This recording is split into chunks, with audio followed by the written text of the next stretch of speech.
આવો આપણે વચનમાં જોઈએ. નીતિવચન 3 અધ્યાય તેની 5મી કલમ.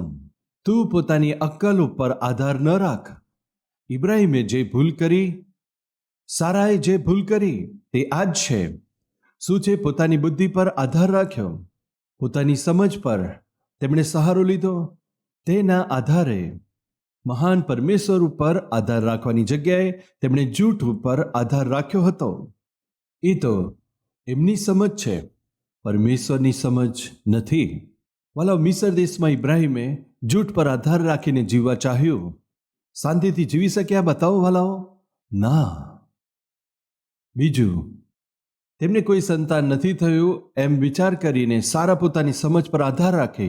ઇબ્રાહિમને કહ્યું પોતાની દાસી પાસે જાય. પોતાની સમજ હતી, તેના લીધે શું તેને સુખ પ્રાપ્ત થયું? ના થયું.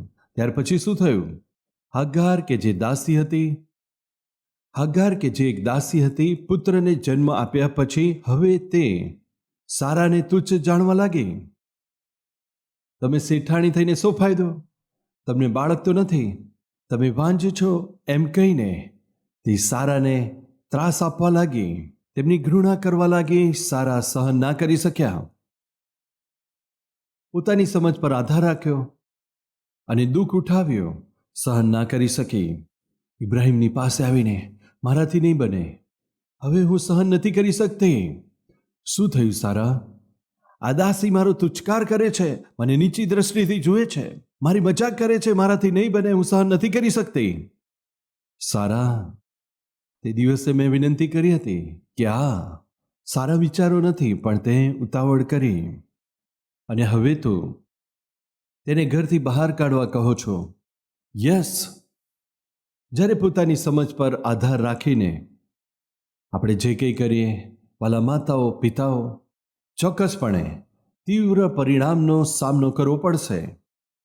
તમે જે કંઈ કરો છો, તમારા પરિવારમાં જે કંઈ નિર્ણય લેવો પડે, બાળકોના અભ્યાસના વિશે, નોકરીના વિશે, લગ્નના વિશે હોય, કોઈ મકાન ખરીદવાની વાત હોય કે કાર ખરીદવાની વાત હોય, વેપારની અંદર રોકાણ કરવાની વાત હોય, ખેતીનું કાર્ય હોય અથવા કોઈ પણ બીજી કોઈ બાબત હોય, તમે જે કંઈ કરવાની આશા રાખો છો, વાલા ભાઈઓ બહેનો, પોતાની અક્કલ પર આધાર ના રાખીને પ્રભુ પાસે આવો. સંપૂર્ણ હૃદયથી યહોવા પરમેશ્વર પર આધાર રાખો. જો સમસ્યા ગમે તે કેમ ના હોય, તેનું સમાધાન છે. કેવી રીતે? યહોવા ઉપર આધાર રાખો, એ જ હલ છે. કોના પર ભરોસો રાખો? યહોવા પર ભરોસો કરવો એ જ હલ છે. નોકરી પર ભરોસો ના રાખો, બેંક બેલેન્સ પર ભરોસો ના રાખો, માતા પિતાએ પરિશ્રમ કરીને જે સંપત્તિ આપી છે તેના પર ભરોસો ના રાખશો. પોતાની સુંદરતા, પોતાનું જ્ઞાન, પોતાની તાકાત પર ભરોસો ના રાખશો, પોતાના સંબંધીઓ પર ભરોસો ના રાખશો, તો કોના ઉપર? પ્રભુ યહોવા પર ભરોસો રાખો. જો આજે ખરેખર પરમેશ્વર પર ભરોસો રાખો છો તો તમારી સમસ્યા ગમે તે હોય પણ તેનું સમાધાન છે. પોતાની સમજ પર આધાર ન રાખીને પોતાના સંપૂર્ણ મનથી યહોવા પરમેશ્વર પર ભરોસો રાખો. મારો પ્રશ્ન છે, તમારામાંથી કેટલા લોકો ભરોસો રાખે છે? નાઇગ્રા ફોલ્સ કેનેડા દેશમાં અદ્ભુત વોટરફોલ છે. ઊંચા પર્વત પરથી એકદમ જ ત્રણેય બાજુથી નીચે પાણી પડતું હોય છે. તે તો અદ્ભુત દ્રશ્ય દેખાય છે, ડરામણું પણ લાગે છે. કેનેડા દેશમાં જે કોઈ મુલાકાત લે છે જરૂરથી નાઇગ્રા ફોલ્સ જોવા જાય છે. ઠીક છે, એ નાઇગ્રા ફોલ્સ ઉપરથી એક વ્યક્તિએ આ બાજુથી પેલી બાજુ એક રસ્સી બાંધી તે દોરડા ઉપર ચાલતા ગયા, તે બાજુથી પાછા આવ્યા. જો થોડું પણ પગ લપસે તો જીવ જતો રહે, ઠેકાણું ના રહે.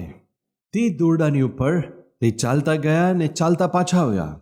લોકોને પૂછ્યું, તમારામાંથી કેટલાને ભરોસો છે કે હું આ રસ્સી ઉપરથી આ બાજુથી પેલી બાજુ જઈ શકું છું? સર્વ લોકોએ હા પાડી. ભરોસો છે? હા, ભરોસો કરીએ છીએ. જો ભરોસો છે તો તમારામાંથી કોઈ મારા ખભા પર બેસશો, હું તમને પણ લઈને જઈશ. જો ખરેખર ભરોસો રાખો છો, મારા ખભા પર બેસી જાઓ, હું તમને લઈ જઈશ. અને એ તમે સાંભળ્યું વાલાઓ, હું તમને ત્યાં લઈ જઈશ. એકવાર દ્રશ્ય જુઓ, કેટલું ભયંકર પાણી છે. તેને જોતા જ ચક્કર આવી જાય. ત્યારે એની ઉપર ચાલવું શું આસાન છે? આ રીતે તેની ઉપર ચાલવું એ તો ખૂબ જ અસંભવ કામ છે. જો તમને ખરેખર ભરોસો છે કે હું રસ્સી ઉપર ચાલીને ત્યાં જઈને પાછો આવીશ, તો મારા ખભા પર બેસી જાઓ અને હું તમને ત્યાં લઈ જઈશ અને પાછા લાવીશ કહ્યું. જો તમે હોવ તો શું કરો? જો જીવતા રહીએ, કંઈ પણ કામ કરીને જીવી શકીએ છે, પણ તમારા પર ભરોસો મૂકીને ખતરામાં અમે નહીં આવીએ કહીશો કે નહીં? ચોક્કસ કહેશો. પણ એ વ્યક્તિ તો રસ્તી ઉપર ચાલ્યા, તમે તેમને જોયા પણ છે, તો પછી તમને શું પરેશાની છે? અરે ભાઈ ચૂપ રહો. ઠીક છે, તમે જઈને આવ્યા છો, અમને શા માટે કહો છો તમે બેસી જાઓ? તમે ભરોસો કરો છો? હા, ભરોસો કરીએ છીએ, પણ તમને નમસ્કાર બિલકુલ ના અવાય. એટલામાં એક નાનો છોકરો હું આવીશ એમ કહીને એમના ખભા પર બેસી ગયો. તે નાના છોકરાને પોતાના ખભા પર બેસાડીને ચાલતા ચાલતા તે પેલી બાજુ ગયા અને ચાલતા ચાલતા આ બાજુ આવી ગયા. જ્યારે તે છોકરાને લાવીને નીચે ઉતાર્યા, ચારે તરફના લોકો મળીને તેને ચૂમીઓ કરી, તેની ખૂબ જ પ્રશંસા કરી. ખરેખર આ બાળક હિંમતવાન છે એમ કહીને ખૂબ સરસ એમ કહેવા લાગ્યા. આ બધું જોયા પછી એક વ્યક્તિએ તે બાળકને પૂછ્યું, અરે બાળક, આ વ્યક્તિના ખભા ઉપર બેસવામાં અમને તો કોઈને હિંમત ના થઈ. તું નાનું બાળક છે, તને કેવી રીતે હિંમત થઈ? કહેવાથી બાળકે જવાબ આપ્યો, કેમ ના હિંમત થાય? એ મારા પિતા છે. આ રીતે કહ્યું. શું કહ્યું? મને શા માટે ડર? એ તો મારા પિતા છે. તેઓ પોતાનો જીવ ગુમાવી દે પણ મારા ઉપર કોઈ જોખમ ના આવવા દે.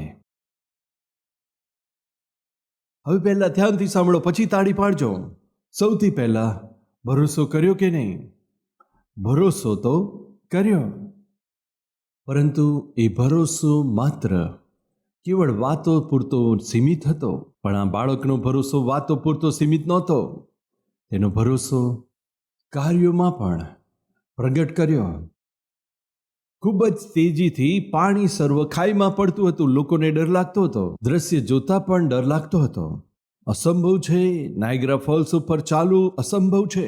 જ્યારે વિચાર કરતા હતા ત્યારે એક છોકરો તેના ખભા ઉપર બેસી શકો, એ તો સાધારણ ભરોસો ના કહેવાય. તે કેવી રીતે અસંભવને સંભવ કરી શક્યા કહેવાથી તેનો ભરોસો કેવળ વાત પૂરતો મર્યાદિત નહોતો, પણ તેનો ભરોસો કાર્યોમાં પણ દેખાતો હતો. જ્યારે તે રસ્સી ઉપર ચાલતા હતા, લોકો કેવા ગંભીર બની ગયા હતા, ભયભીત થઈને જોતા હતા, હવે શું થશે વિચારતા હતા.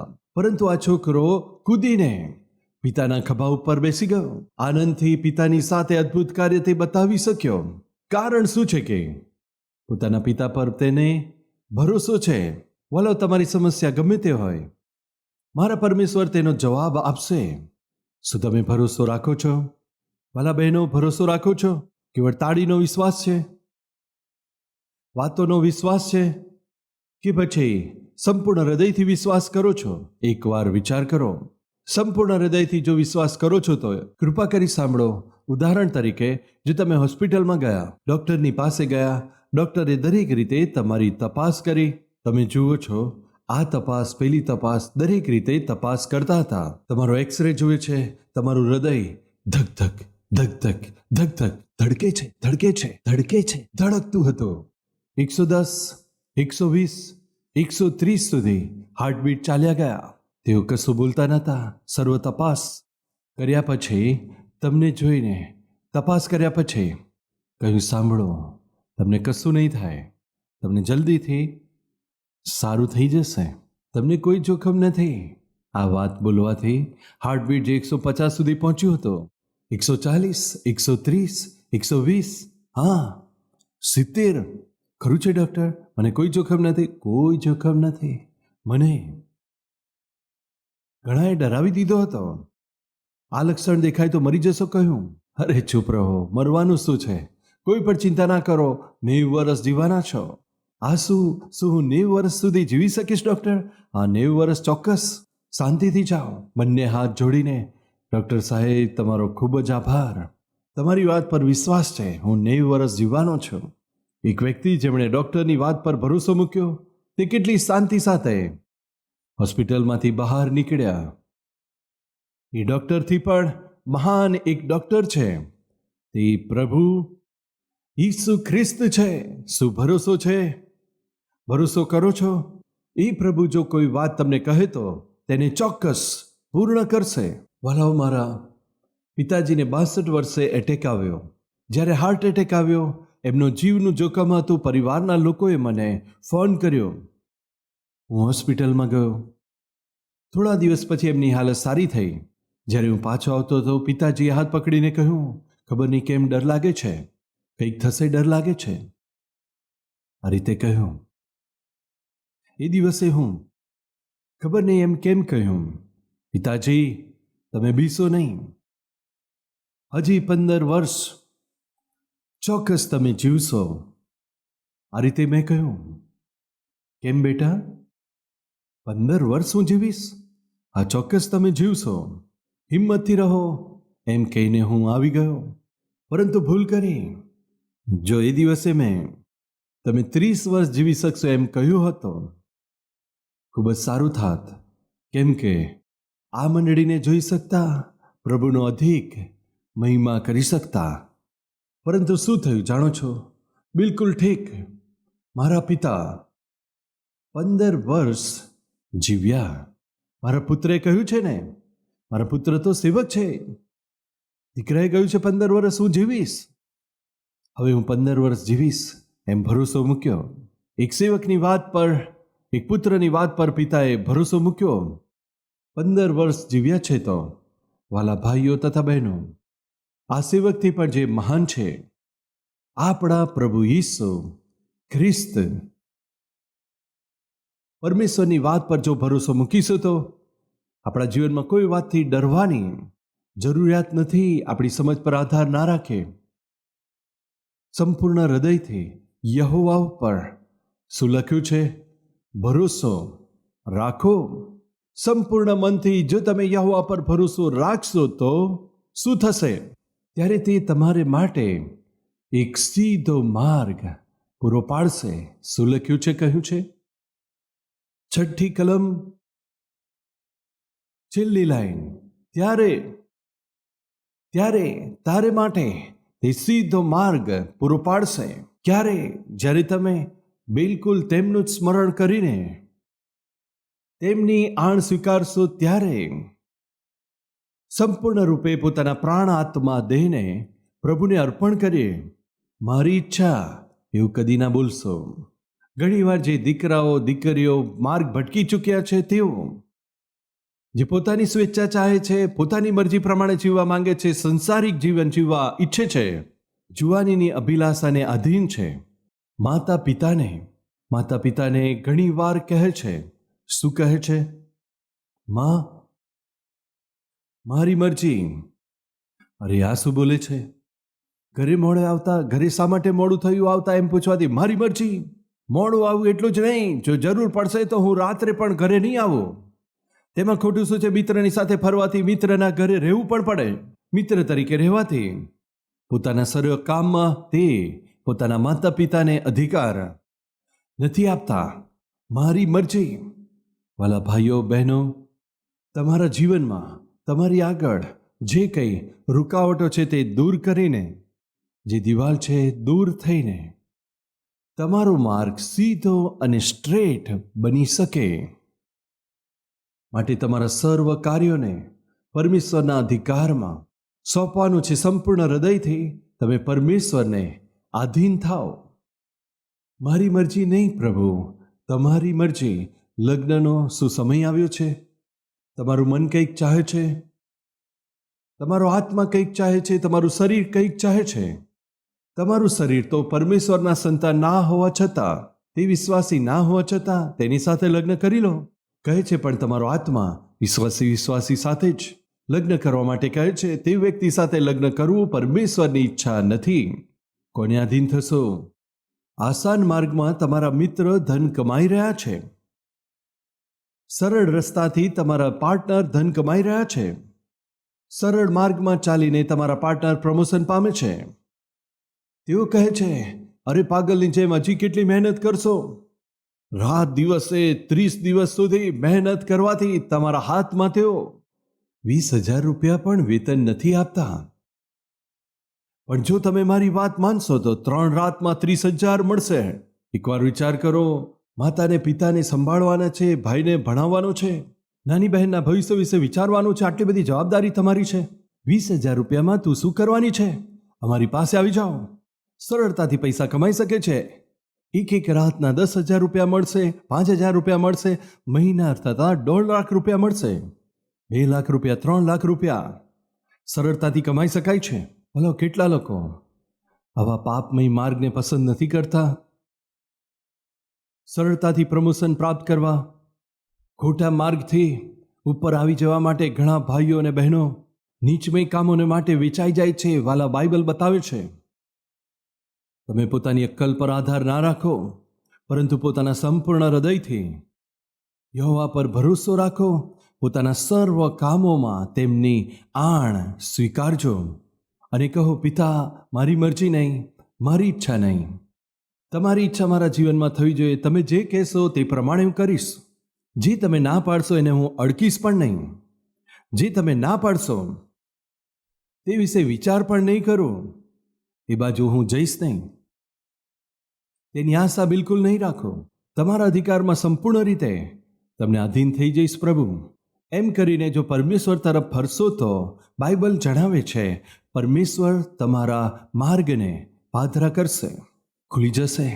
આજે ઘણા બધા લોકોના માર્ગ જાણે બંધ થઈ ગયા છે. કોઈના કોઈ રૂકાવટ, અડચણ આગળ ઊભી છે. આગળ વધો છો, પરંતુ કોઈને કોઈ વિરોધ આવે છે, કોઈને કોઈ અડચણ નડે છે. તમે પોતાની ઈચ્છેલી મંજિલ પર ના પહોંચી શકો. કોઈને કોઈ અટકાવ, કોઈને કોઈ વિરોધ, કોઈ પણ રીતે કોઈ અટકાવ લાવીને તમને આગળ વધવા દેતા નથી. ચલો, સારું થયું, દ્વાર ખુલી ગયો એમ વિચારીને એક પગલું આગળ ભર્યું અને દ્વાર બંધ થઈ ગયો. સમજાતું નથી, એક પગલું પણ આગળ નથી વધારાતું. આશા તો ઘણી બધી રાખી છે, પરંતુ મંજિલ સુધી પહોંચવું હોય તો માર્ગ તમને દેખાતો નથી. તમે સફળતા પ્રાપ્ત કરવા ચાહો છો, જે વિચાર્યું તે પ્રાપ્ત કરવા ઈચ્છો છો, જે આશા કરી તે પ્રાપ્ત કરવા ઈચ્છો છો, ઉત્તમ સ્થિતિમાં પહોંચવા માંગો છો, આર્થિક સંકટમાંથી બહાર આવવા માંગો છો, પત્ની અને બાળકોનું સારી રીતે પોષણ કરવા માંગો છો, એવી આશા રાખો છો, પરંતુ તમારાથી એ બનતું નથી. ખબર નહીં કેમ, શા માટે અડચણ પર અડચણ આવે છે. આગળ વધવું મારા માટે સંભવ બનતું નથી. ઘણી રૂકાવટો છે. ખરું છે, તમારો માર્ગ સીધો બને એટલા માટે તેનો એક જ માર્ગ છે, અને તે શું છે? તમારે પરમેશ્વરની તરફ જ જોવાનો છે. એક પ્રાંતમાં ખૂબ જ બરફ પડ્યો. 2-3 ઇંચ, એટલે કે એટલો બધો ઊંચા સ્તર આવી ગયા. બાળકો બરફમાં રમતા હતા. એક વડીલ વ્યક્તિ બાળકોને બોલાવીને કહે છે, હું તમને એક રમત રમાડું. કઈ રમત છે દાદાજી? એમ બાળકોએ પૂછ્યું. જુઓ, તમે ત્યાં જજો, તમે 3 આ જગ્યાએ આવવાનું છે, આ કિનારે આવવાનું છે, અહીંયા પહોંચી જવાનું છે. પરંતુ જે સીધી દોડ દોડશે, જે કોઈ સીધા દોડશે, ટેડા મેડા નહીં, જે સીધું દોડશે તેને હું ઇનામ આપીશ, પ્રાઇઝ આપીશ. શું તમે તૈયાર છો? હા દાદાજી, અમે તૈયાર છે. સ્ટાર્ટ. 3એ સ્ટાર્ટ કર્યું. એક છોકરો પોતાનો પગ જોતો હતો, માર્ગ જોતો હતો, હું સીધો જઉં છું કે નથી જતો. અને બીજો છોકરો બાજુવાળાને જુએ છે કે તે સીધો જઈ રહ્યો છે કે ટેડો જાય છે. હવે જે પાછળ જોઈને જતો હોય એ સીધો જઈ શકે? બતાવો. કેટલાક લોકોની આ બીમારી છે. આત્મિક જીવનમાં જેમને આગળ વધવું છે તેઓ હંમેશા આજુબાજુ જોતા હોય છે, છોડી દીધેલા મિત્રને જોતા હોય છે, જેમને છોડી દીધા. એવા સંબંધો, આદતો વિશે વિચારે છે, એવા સંબંધીઓ વિશે તેઓ વિચાર કરતા રહે છે. કૃપા કરી સાંભળો, જો તમે તમારા જીવનમાં પાછું ફરીને જોશો તો આગળ વધુ સંભવ નહીં બને. જે કોઈ હળ પર હાથ મૂકીને પાછું ફરીને જુએ છે તેમાંથી કોઈ પણ પ્રભુને માટે યોગ્ય બિલકુલ નથી. વાલા ભાઈ બહેન, પાછું ફરીને જોવાનું છોડી દો. પરમેશ્વરે કહ્યું, સદોમ અને ગમોરાના પાપને જોઈને હવે હું તેમનો નાશ કરવાનો છું. લોત, તેની પત્ની અને તેની દીકરીઓ પાછું ફરીને ના જોશો. જો પાછું ફરીને જોશો તો મરી જશો. એ પ્રમાણે કહ્યું. પરમેશ્વરે કહ્યું, લોત, તેની પત્ની અને તેની દીકરીઓ સદોમ અને ગમોરાથી બહાર આવી શક્યા, પરંતુ અચાનક આકાશમાંથી જ્યારે ગંધક વરસ્યો, લોતની પત્નીએ શું કર્યું? પાછું ફરીને જોયું. ખબર નહીં તેણે તિજોરીમાં શું છુપાઈને રાખ્યું હતું, પેટીમાં શું રાખ્યું હશે. બળી ગઈ મારી સાડીઓ, કિંમતી સાડીઓ બળી ગઈ હશે. ખબર નહીં શું વિચાર આવ્યો. તેણે પાછું જોયું. શું થયું જણાવો. ખારનો થાંભલો થઈ ગઈ, મરણ પામી. વાલા ભાઈઓ બહેનો, જો તમે પાછું ફરીને જોશો તો આત્મિક જીવનમાં ખારનો થાંભલો થઈ જવાશે. બીજો છોકરો બાજુવાળાને જુએ છે. બીજો છોકરો શું કરે છે? પોતે આગળ વધવાની જગ્યાએ બાજુવાળાને જુએ છે. શું આપણા જીવનમાં એ બીમારી નથી? હોય છે. નોકરીના સ્થાન પર બાજુવાળાને જોઈએ છે, અભ્યાસના સ્થાન પર બાજુવાળાને જોઈએ છે. આપણે જ્યાં રહીએ છીએ ત્યાં આગળ તેણી આવી છે, પેલી આવી છે, તેણે આ ખરીદ્યું, તેમણે આ ઘર ખરીદ્યું. એ જ વિચાર. જો તમે આત્મિક જીવનમાં આગળ વધવા માંગતા હોય તો બીજાને જોવાનું છોડી દો, બીજા સાથે સરખાવવાનું છોડી દો. જો તમારે મંજિલ સુધી પહોંચવું છે, તમારો માર્ગ પાદરો થવા માટે બાજુવાળાને જોવાનું નથી. તે બાજુવાળાને જોતો હતો, તેનો માર્ગ ટેડો મેળો થયો. તેમને જોતા જોતા એ ભટકી ગયો. ત્રીજા છોકરાએ શું કર્યું જાણો છો? બાજુવાળાને ના જોયા, પાછળ પણ ના જોયું. બસ તે વડીલ વ્યક્તિને જોતા બસ દોડતા દોડતા આગળ ગયો. જ્યારે તે વડીલ વ્યક્તિને જોતા જોતા આગળ વધતો ગયો, પાછું ફરીને જોયું તો તેની લાઈન બિલકુલ સ્ટ્રેટ હતી. લાઈન કેવી હતી? બિલકુલ સીધી હતી. ના તેણે બાજુમાં જોયું, ના પાછળ જોયું. જેમણે ગેમ રમાડી એ દાદાજીને જોતા બસ જોતા જોતા આગળ વધતો ગયો. તેનો માર્ગ કેવો હતો જણાવશો? સીધો માર્ગ હતો, સ્ટ્રેટ હતો. મારા પ્રભુ ઈસુ ખ્રિસ્તને જોતા વિશ્વાસના અગ્રેસર એ પ્રભુ ઈસુ ખ્રિસ્તને લક્ષ્ય આપતા જો તમે આગળ વધશો તો તમારો માર્ગ કેવો બનશે જણાવો? સીધો. બાજુમાં ના જોશો, બીજા સાથે ના સરખાવો, પાછું ફરી ના જુઓ, જેથી ભટકશો નહીં. શું કરવાનું છે? આગળ વધવાનું છે. આવો આપણે પ્રાર્થના કરીશું.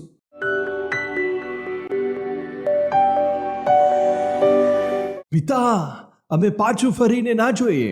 અમારે પાછળ નથી જવાનું, પરંતુ આગળ વધવાનું છે.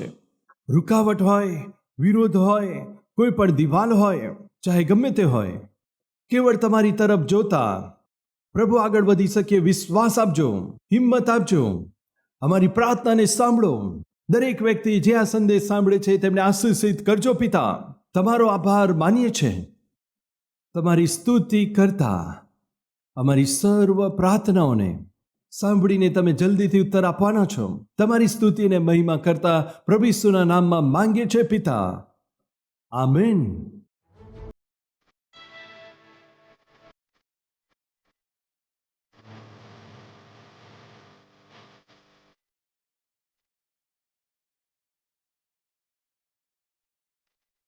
અમારું address Calvary, post box number 30, Kukatpally, Hyderabad 72.